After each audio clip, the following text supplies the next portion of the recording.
Pinababasura ni dating First Gentleman Mike Arroyo ang kanyang kasong graft sa Sandigan Bayan. May report si Weng Salvacion. Weng? Ni dating First Gentleman Mike Arroyo sa 4th Division ng Sandigan Bayan na ibasura ng kanyang kasong graft kaugnay na umano'y anomalya sa NBN-ZTE deal. Si Arroyo ay nasabi sa kontrobersiya sa NBN-ZTE deal dahil matapos ibunyag noon ni Joey De Venecia na sinigawan siya nito ng back-off para maipaubaya sa NBN ng China ang broadband contract.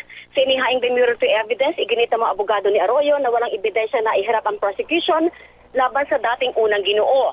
Ni wala umanong na-present ang prosecution na copy ng NBN-ZTE contract para maging batayan ng aligasyon na anomalya ito. Kahit umano si De Venecia na galing sa ma-influensyang pamilya ay hindi nakapagdala ng sino man pwedeng tumestigo at magpatunay na sinigawan siya ni Arroyo ng back-off. Wala din umano makapagsabi na nakita si Arroyo sa mga meeting kaugnay ng kontratang ito. At ito daw si De Venecia ay gusto lamang tumabo ng 300 million pesos kaya ginamit ang political clout at nilabag ang mga panuntunan para magtagumpay pero nang hindi makuha ang gusto ay saka lamang ito pumalag. Jiggy? Baka sakali. Maraming salamat, Weng Salvacion.